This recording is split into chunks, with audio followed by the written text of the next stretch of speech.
Hi, listener. This is From Ideology to Unity, a spiritual journey where we let go of ego and ideological doctrine in favor of meaning, purpose, and unity as a whole.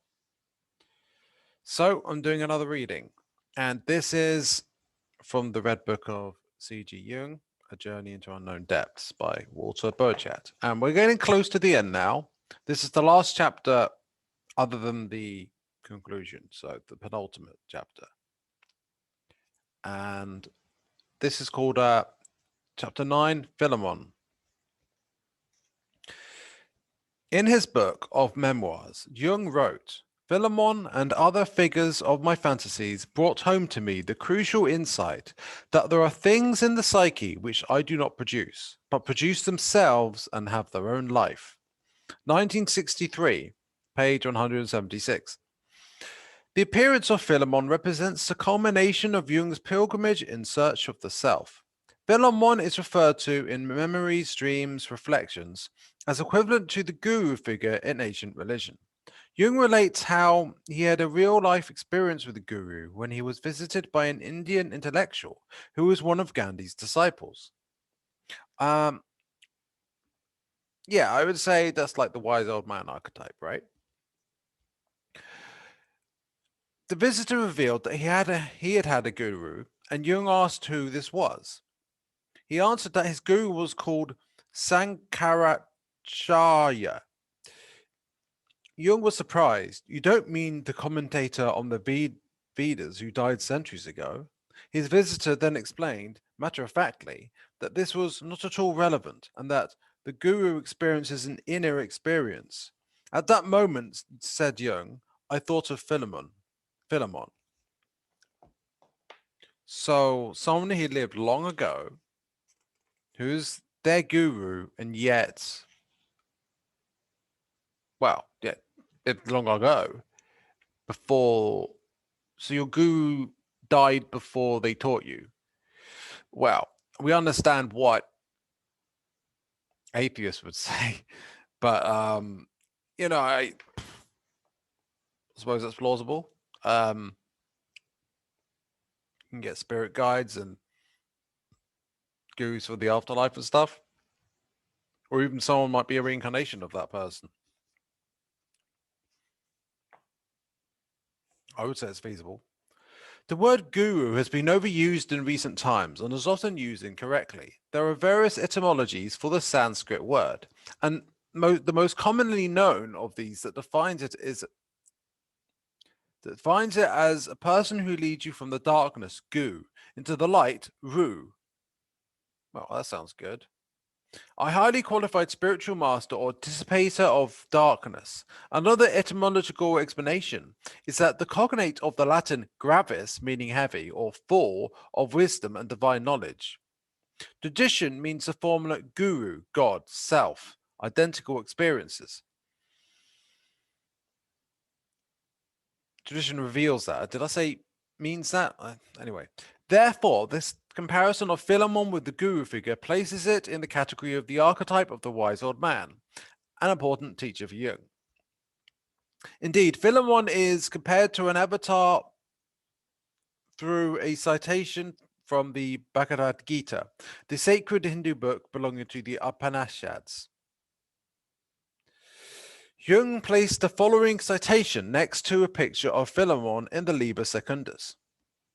Whenever and wherever a decline of righteousness and predominance of unrighteousness prevails, at that time I manifest myself personally. For the protection of the devotees and the annihilation of the miscreants, and to fully establish righteousness, I appear millennium after millennium. So, interesting. Is it an archetype that plays out in the psyche when whatever unrighteousness is prevails? Or is it like an actual soul who comes to help? Like some sort of wanderer or something? Who knows? Sounds interesting though. And the fact it's placed next to Philemon is symbolically important, I would say. It obviously meant a lot to Jung. In the psychodynamics of individuation, the avatar represents an unconscious factor responsible for the re-establishing the balance lost by the unconscious personality. Whenever there is a decline of righteousness, means that when the conscious is disorientated, symbols of the self, the wise old man as an avatar, for example, appear to help the conscious to recover its lost equilibrium. Now, if you remember from the last episode I did, we were talking about mandalas and how mandalas play a role in rebalancing the psyche, potentially. It's not just they help the development forward of the psyche, but they help the recovery of the psyche when it's destabilized. Although I had to wonder, even though it was talking about cases of people with schizophrenia or psychosis, you get a measure of temporary stability from mandalas. But if someone in other circumstances might have been mentally destabilized and a mandala might help them, yeah, that would just be a restabilization rather than a maturation on face value. But maybe it would be more than that. Maybe in a way, going into the darkness, the chaos, the unknown, going into that destabilization, symbolically chaos for sure, and then coming back, it's not just going backwards and then go back to where you were again. There's experience gained through that. And in fact, that's a hero's journey in and of itself. So every journey is. Every time frame you can put a story on, it plays out on that scale. It could be a journey, a literal physical journey, right? You're in the comfort of your home, you go out, you come across these interesting experiences, unexpected experiences, perhaps not. Perhaps it's just what you expect. But in any case, there might be things that are stressful or things you need to deal with as you go along. And a series of challenges. In fact, there might be a point where it's the most difficult. And it might be, well, you're in a traffic jam and it's kind of stressful. And that might be the most difficult part of your journey. And that's equivalent of the dark night of the soul on that scale. But it could be you're in a car crash. Could be you almost run someone over or something. I suppose we're going with a car journey here, aren't we? It could be that if you're on a plane, right, that you're scared of a crash or something. And like bad turbulence might be like, or like not the soul, or like experience on that journey. Or it might be when you're landing. Or maybe you're scared of missing the flight. So for you, it's actually when you're waiting for the plane because you're worried you'll miss it. So it's different. It depends on each person. Anyway, but yeah, any journey and anything that isn't a journey, even, the hero's journey can apply to it. That's what I think. Because, well, I don't think it's just psychological. I think there's something. It's the correspondence, law of correspondence, as above, so below. Also means as within, so without, but and so below, so above. So basically, on every level of time or space or what have you, you get the same patterns repeated in different manifestations. That's the idea. So I would also add that if you've ever watched this show, the cartoon Avatar,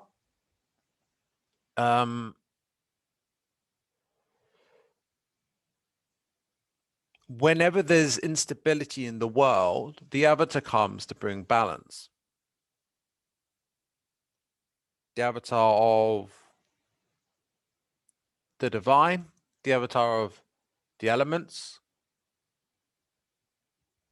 and it may well be that those giant turtles, which actually where bending comes from, that they give the ability for bending. Well, if they're gods in a sense, then in that world, then yeah, the avatar is kind of like representing the turtles. Anyway, so yeah, and I don't know the story of the sci-fi one, that the movie Avatar. I don't know that well enough. I haven't seen it. Yeah, I know, terrible. I haven't seen it, but yeah, so I can't give you any ideas about like what that means, except the no, I don't really know.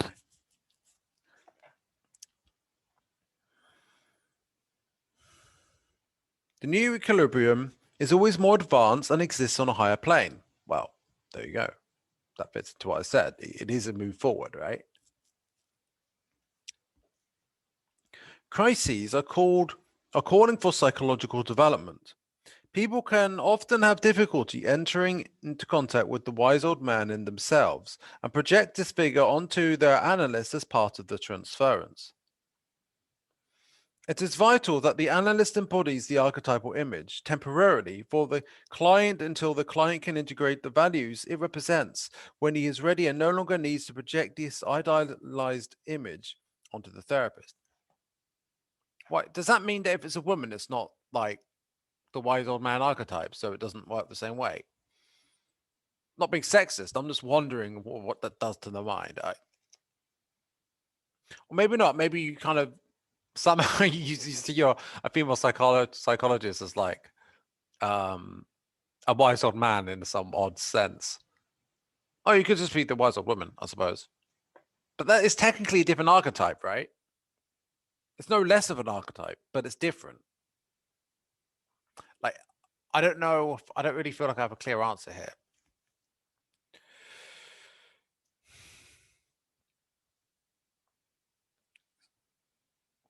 Jung makes references to Indian culture throughout the Liber Novas. The collected works are full of references to Hinduism, such as in volume 11, Psychology and Eastern Religion, and in volume 6, Psychological Archetypes, where the Vedas and Upanishads are cited at length. There are also the Kundalini Yoga seminars given by Jung and Wilhelm Hohauer. Jung's journey to India and his work on the contribution of this culture are part of his wider interest in man on a planetary and cross-cultural basis. This approach is still significant today at a time when multiple cultures are coming together. In Memories, Dreams, Reflections, Jung explains that the figure of Philemon is, to clarify, if you're not sure, Philemon is spelled Philemon. Philemon is an unfolding of the figure of Elijah and the continuation of the same principle. I don't know for sure. Maybe you could look this up to check, but some people claim that in the New Age community anyway, that Archangel Metatron is linked to Elijah, or if not Elijah, one of those I'm not sure what is prophets, but in the Old Testament, one of those representatives of God, right? So I don't know. That just came to mind.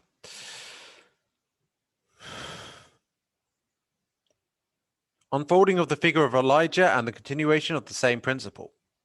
How should this be interpreted? It is worth remembering that Liber Novus is a constant personification of emotions, and that if these had not been differentiated, they could have been dangerous for the conscious.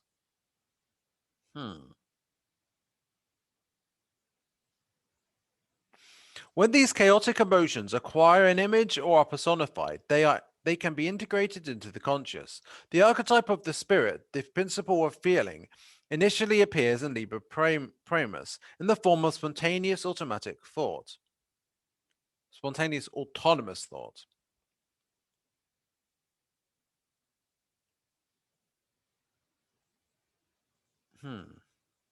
The spirit of the depths is then personified as Elijah, and later takes on the form of Philemon. These personifications are successive differentiations of the archetypal principle. This spiritual principle is later conceptualized by Jung as the archetype of the spirit, the archetype of the wise old man, or the principle of reflection. They're the same thing, huh? And of course, you can think of many sources of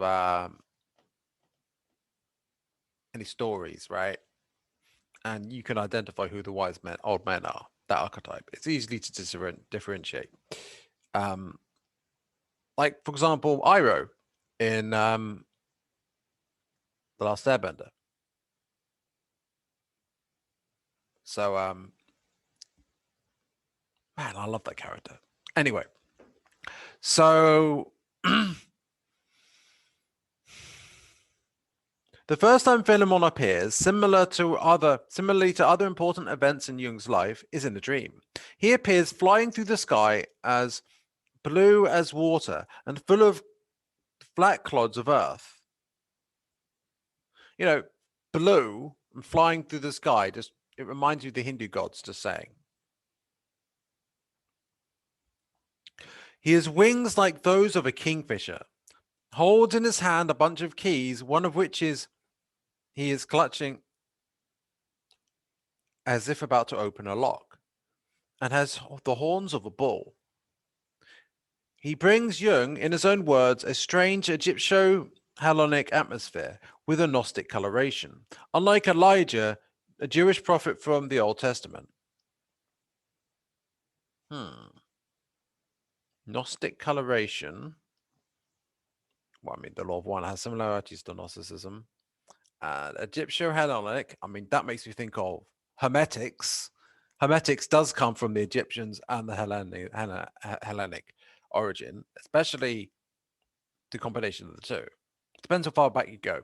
If you go back to the Emerald Tablets of Hermes, that would be Egypto-Hellenic. If you go back to the Emerald Tablets of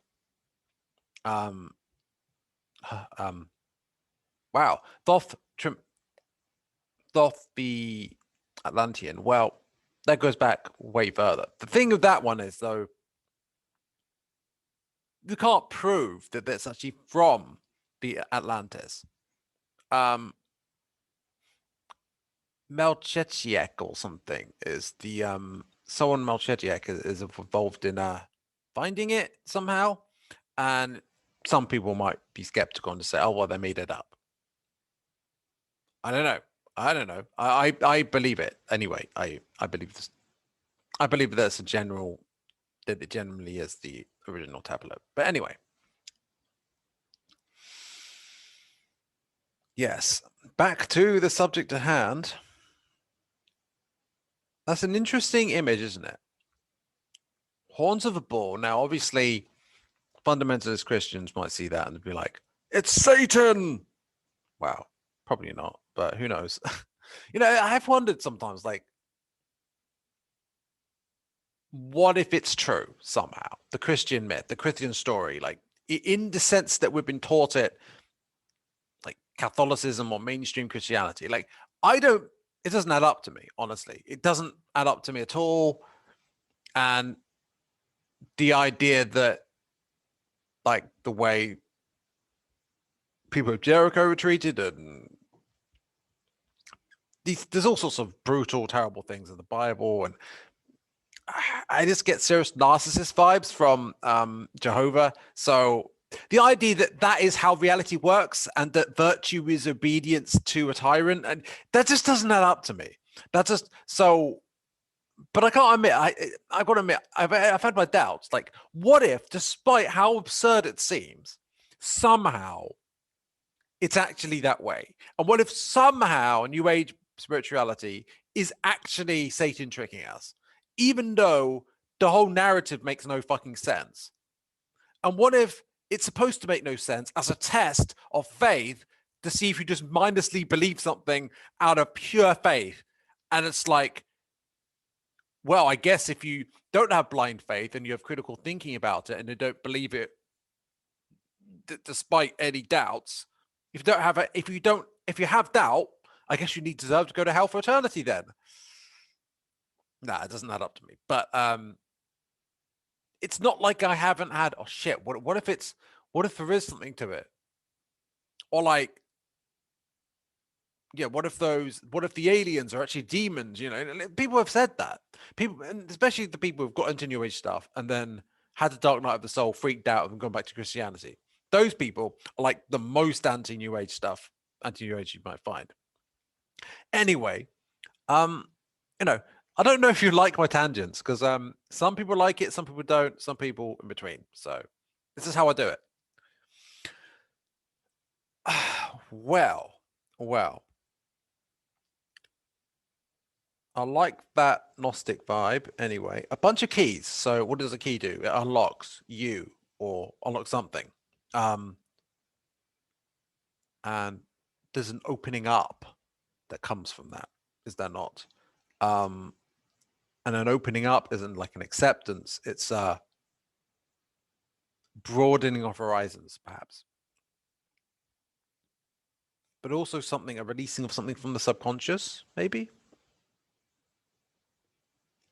But it seems like there's a divine aspect of this, or maybe Jung's self, or soul, or maybe Jung's spirit guides were helping out. Maybe it was a spirit guide coming along in that form. Flat clods of earth, I don't know. Maybe something to do with grounding. I don't know what that has to do with it. And I don't know what the symbolism of a kingfisher is. I wish I did, to be honest. But it is pretty interesting. And if any of you have any ideas, well, you're free to comment about what the kingfisher might mean. Or, yeah. Or anything else, you know, if there's anything in the symbolism that you think I might have missed, I'd be interested in hearing it. Especially if you're listening to YouTube. I don't know how comments work on Anchor and stuff, or Spotify. I haven't seen any comments on that, so I don't even know if it's possible. Maybe it is. Maybe I'm missing it somehow. Anyway, so at first, Jung doesn't completely understand the symbolic meaning of Philemon and cultivates his image, keeping it alive and observing the different meanings for it appearing in his imagination. He kept this image of Philemon alive using his tempera painting. See illustration 9. So interesting. It's very much like Jung. He's trying to be scientific, you know. And I understand why he did it. In fact,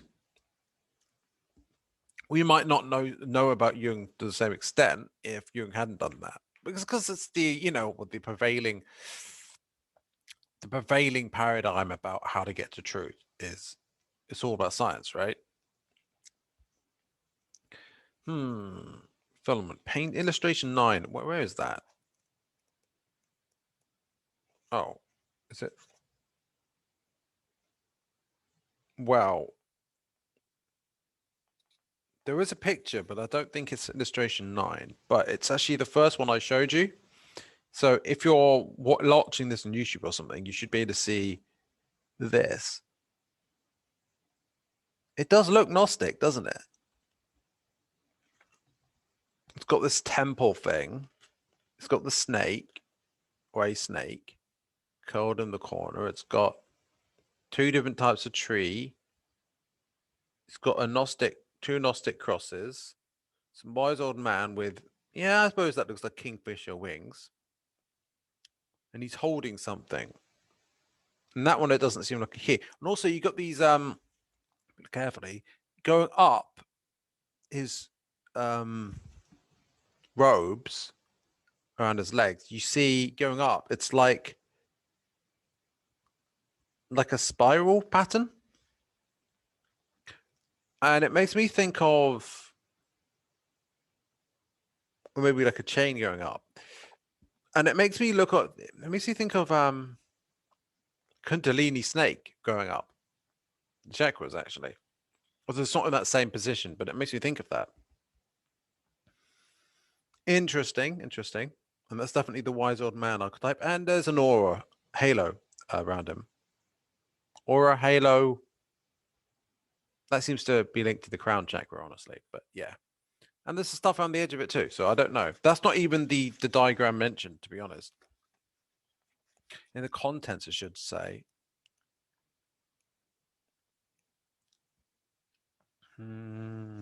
All right.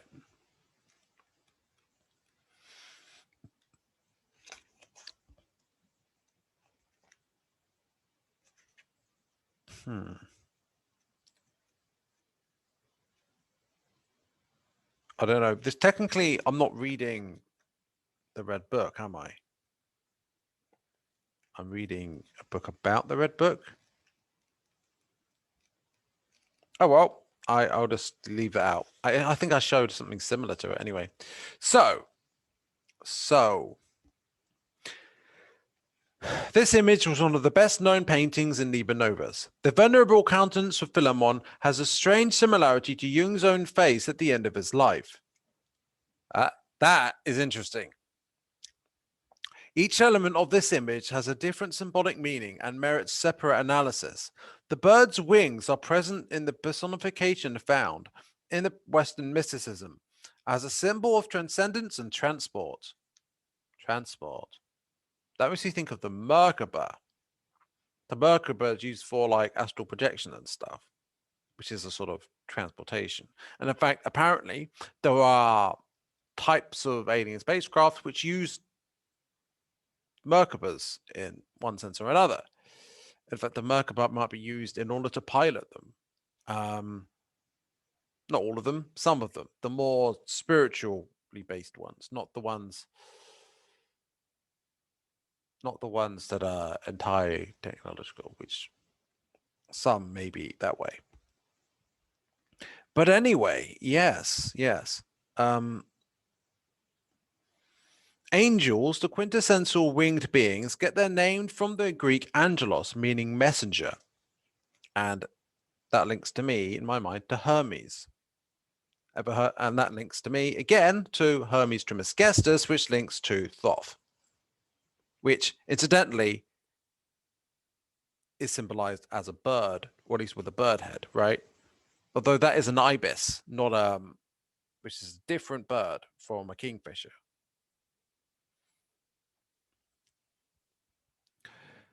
Angels are heralds, the messengers between man and God. The Greeks' messenger god was Hermes, with his winged sandals.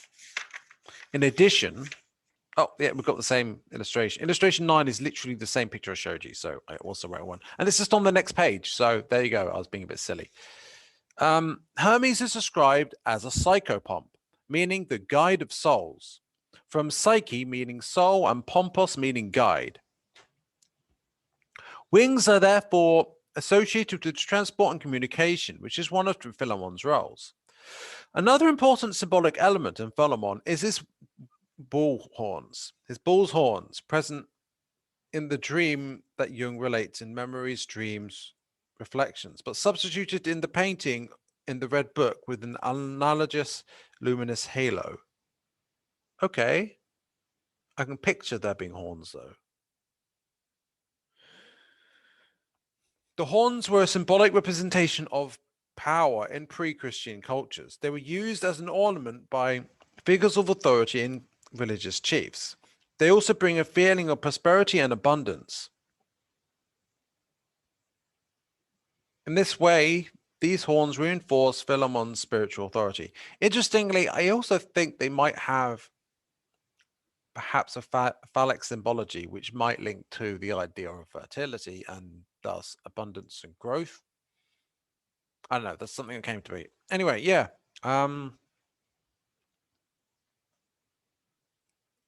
Interesting.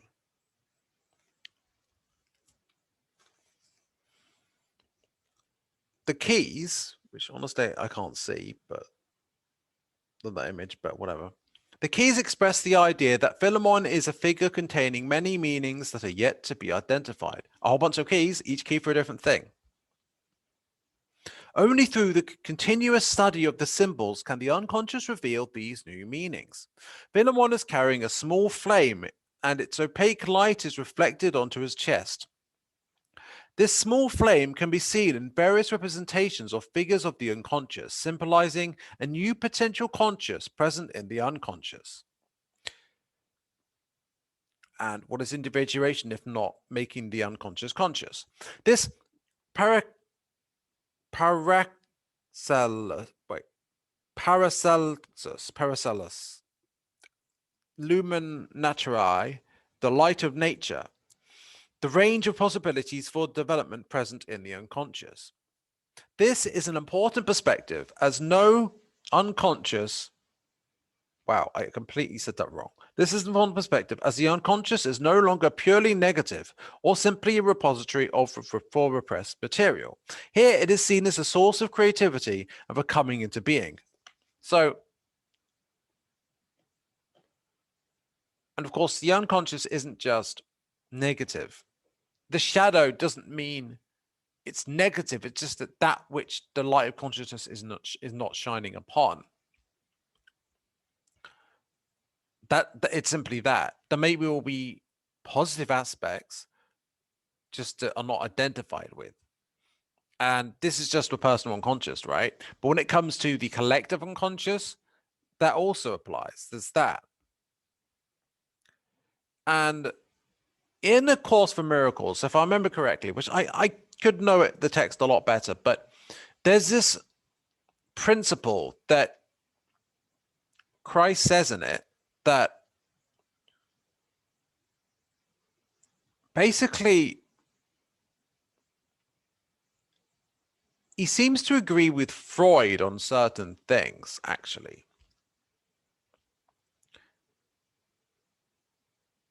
And the idea is about the subconscious in A Course for Miracles that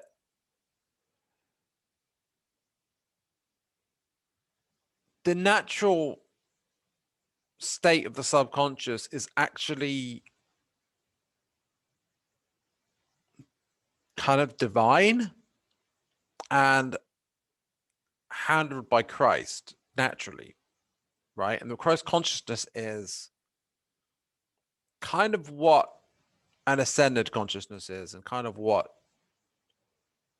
the self or the soul's consciousness is, I think. And we get all this other stuff, these complexes and stuff, when we don't really deal with it in an unhealthy way, and we've kind of built up this ego with the lies we tell ourselves, right? And because an ego is, it's idea that the ego is built up lies in a sense,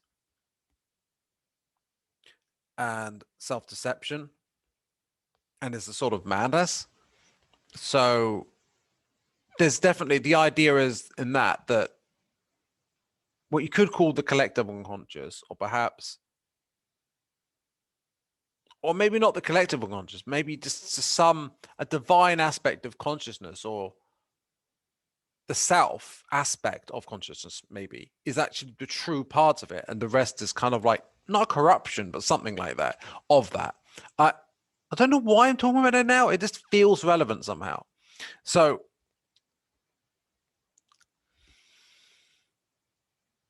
well,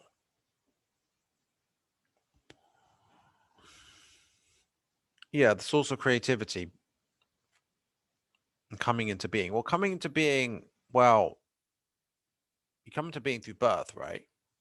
Or at least on this plane you do. We are eternal souls, but yes. And source of creativity is, what is the source of creation? Because creativity is about creation, right? Creation of art, but creation. The source of creation is God, source. What are we as souls? Pieces of God, right? All that is all, well, is all the, well, everything. Anyway, so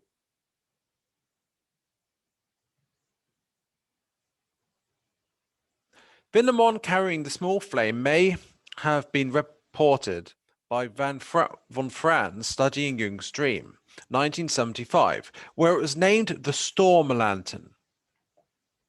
In this dream, Jung carries a dim lantern close to his chest. On choppy seas during a bad storm.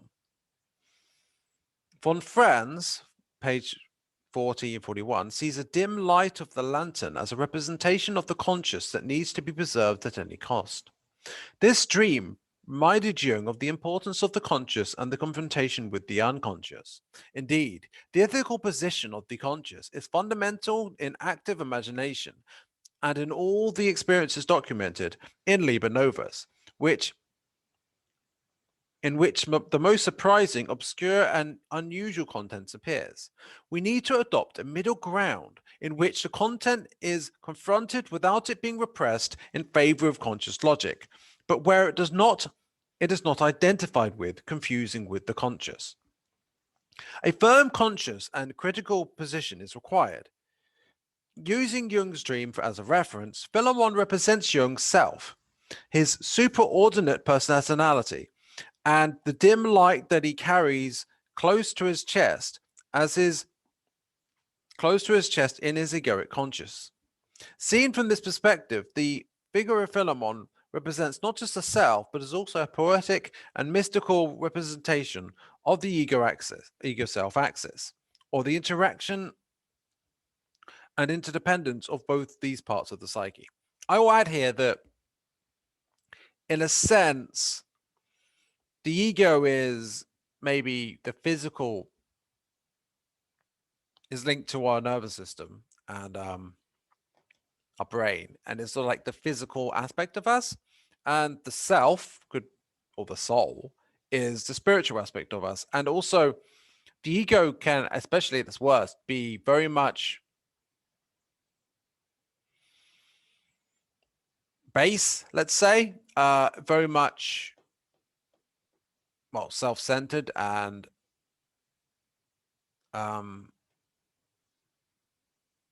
selfish, and there's all sorts of dark aspects that the ego can manifest, and even service to self people are very much egocentric, right? Whereas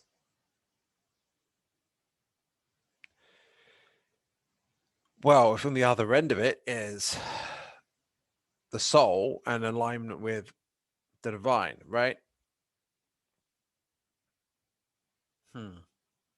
Some might feel like I'm off somehow, just a little bit off in my interpretation there, but I don't know what exactly is off. Maybe it's the idea that in their own way serves as self.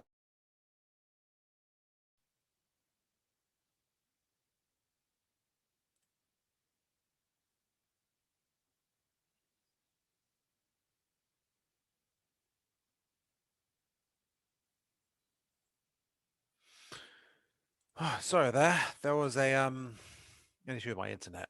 So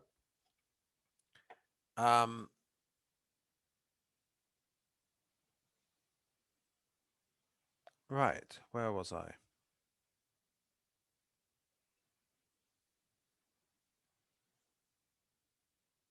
So we're talking about the ego self axis.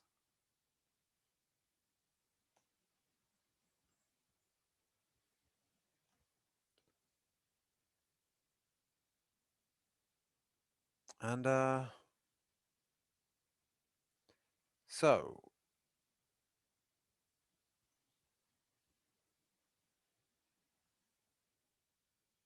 and obviously the light of consciousness is in the emerald tablets, the emerald tablet of Thoth. The consciousness is described as a light, if not a flame, and the flame is a source of light, and that it can be bright or dim to varying degrees, and it depends on how shrouded in darkness it is, I suppose, and other things. Anyway, Philemon's infirmitas. One of the most significant characteristics of Philemon is his feet. Jung relates that Philemon has a lame foot. Is this what Hillman called the infirmitas of the archetype? Perhaps so, as figures of the unconscious do appear with their infirmitas. as though the gods had ailments that represented various ways of the soul manifesting its imperfections, similar to Hillman's proposal that pathologizing may be spontaneous movement of the soul. In the same way that Salome is blind and that this is an issue for Jung, Philemon's lame foot has implications for his individuation process. Salome's blindness is cured at the end of Liber Primus in a moment of great transformation. Psychodynamically speaking, Jung's anima undergoes a transformation. One of the lowly, a shadowy figure that accompanies Jung at certain points of Liber Secundus, has lost one of his eyes in a fight. In this case, however, the infirmitas seems to indicate the limited consciousness that is part of the human condition. Known in the East as avidya, meaning not knowing, the ignorance of the conscious being. Philemon's foot is never cured, but this infirmitas is compensated for with the appearance of another figure in the unconscious. The appearance of Ka, the soul of the pharaoh. Although, interestingly, Ka just means soul, I think, in Egyptian.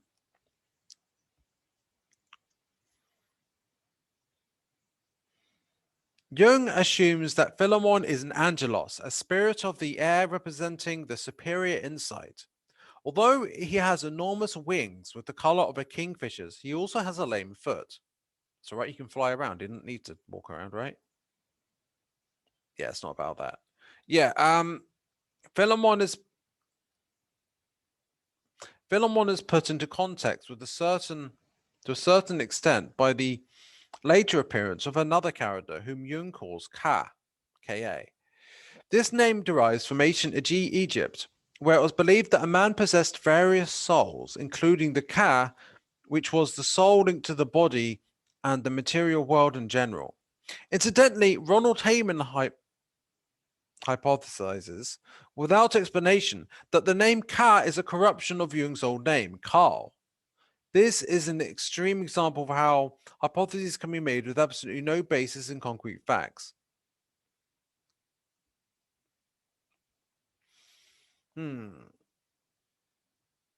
Yeah, it doesn't feel like Karl to me. It just feels like it's linked to Ka. And the meanings of that in Egyptian. Anyway, in Jung's active imagination, Ka appears from a well deep from the depths of the earth. Well, related to our incarnation is the fact that we are incarnating on an earth, a planet, Mother Earth.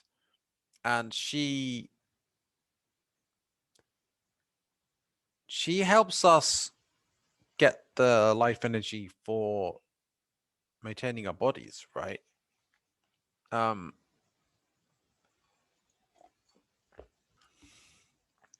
She gives us prana. That's the impression I get. And that's why energy comes up through the root chakra from Mother Earth. Now, also, energy comes from the sun to Earth. There's that as well. So there's a groundedness to it, and also from the depths of the unconscious, perhaps. So the spirit, the soul, the self is found in the depths of the unconscious, and yet is the ultimate aspect of our consciousness, or at least, yeah, it's a more conscious part of us, which is interesting. It's almost like the yin yang thing. So it's like, if you see yin yang, you see the black part, and in the middle of in the depths of that black part, there's a white dot. Maybe that is the Ka.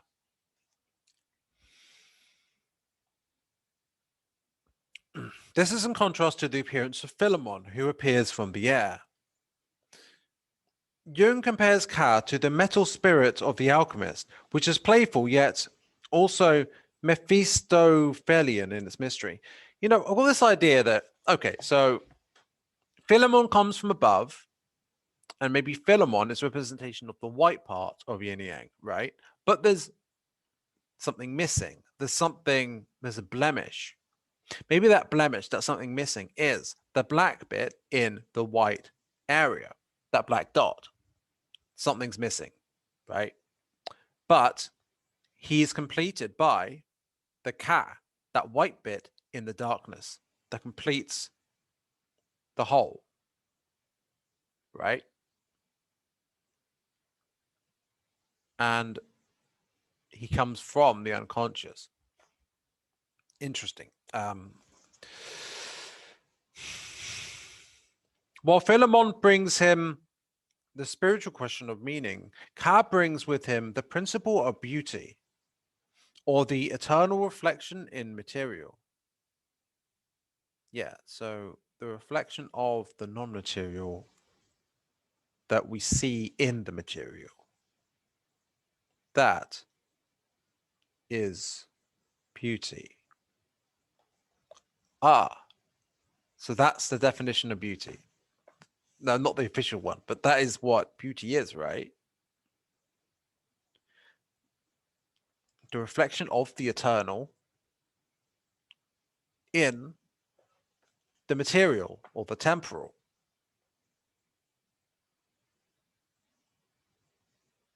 Or the temporary. Temporary. There's a connection there. So that's interesting. Jung also worked with the image of Ka in a painting. This was Jung's usual way of carrying out what he called his circumambulatio, meaning the circling of a symbol. You know, that's an interesting thought. Maybe I could do that. This idea of you get this, well, in some sense, artistically representing in one way or another, maybe visually, painting or something like the artistically, different archetypes of what comes up in your individuation process. Anyway, because Jung's way of doing it isn't the only one. Like it could be in the form of music or something. Like there's different ways of doing it.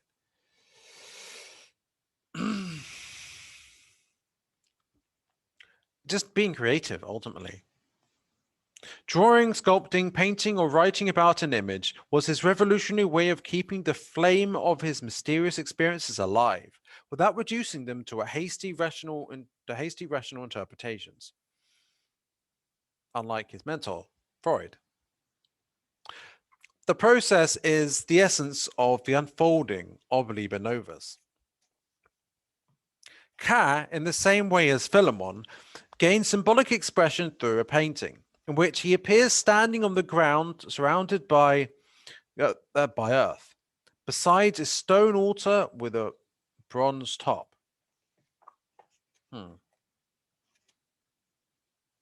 There is, I think I saw that in the image. Stone altar, bronze top.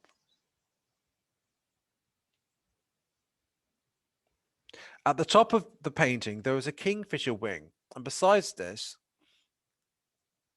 and his head, there is a nebula of stars.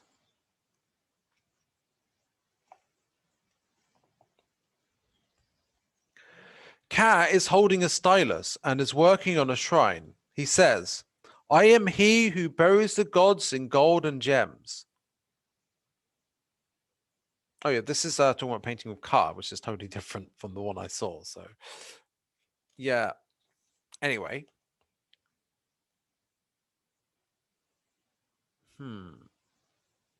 Well, we know what the Egyptians did with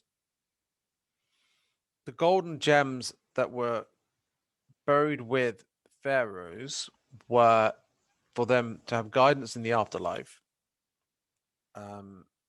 so they could use what they're buried with.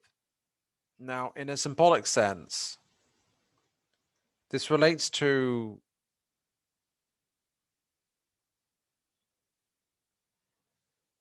a sort of transportation. It does actually relate to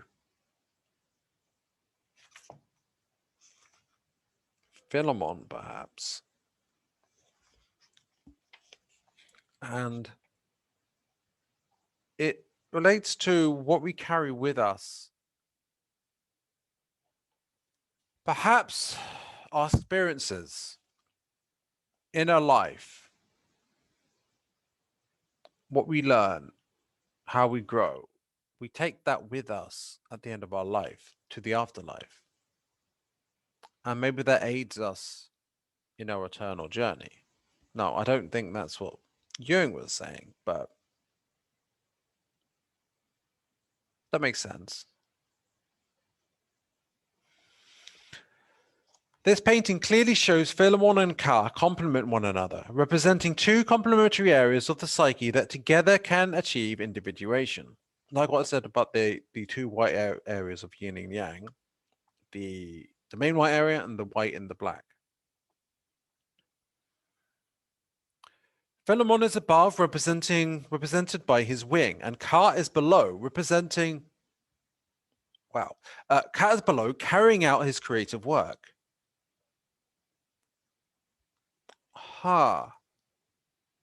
So there's the part of us that's in the higher self, or perhaps the spirit world aspect of us. And then there's the part that's in incarnation that's carrying out creative work, right? I think that fits together. Yeah.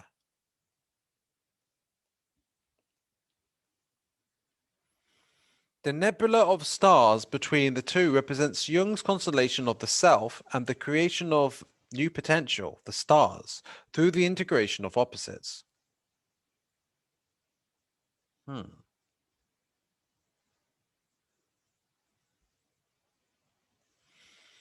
myth of totality was central to Jung's life and guided his entire theory. The idea of totality is present in the question of the psychological types and the inferior function. And his concepts linked to the self as a pair of complementary opposites. It is evident that Jung's work integrated his opposing elements throughout his lifetime. As he himself commented on various occasions, the main psychological functions were always thinking and intuition, personified by Philemon. His work with the psychological function of sensation, personified by Ka, was a constant in his life, with his search to live a life in harmony with nature. He never installed electricity or any other present-day facilities in Bollingen Tower, and tried to live there alongside Mother Nature, cutting wood, tending to the fire, and cooking. Well, Mother Nature indeed must have appreciated that. I see that, what if it's literal in some sense? He channeled Ka's creative energy as a creative artist, sculptor, and painter. He who buries the gods in gold and gems. Channeled might not be so figurative. And so here it seems to be saying that channeling your creative energy, using your creativity, is in a sense symbolically burying the gods in golden gems. It's material manifestation of, or maybe related to the senses, manifestation in that sense of the divine, the intuitive. It's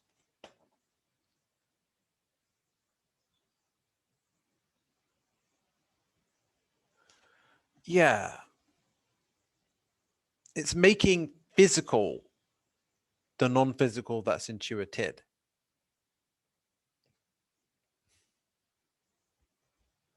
So we've reached the end of this chapter. I've got a feeling I've done previous chapters that were longer. And maybe there is more I could say, but that can come to me another time. For now, that's the end of the chapter. And there's one more episode probably that I'm going to do in this series of readings. Maybe two, probably one. Yeah. And that'd be interesting to do the final conclusions, but we're not going to do that now. I feel like we can stop for now. Hopefully you found it interesting. I certainly did. And yeah, have a good day and bye for now.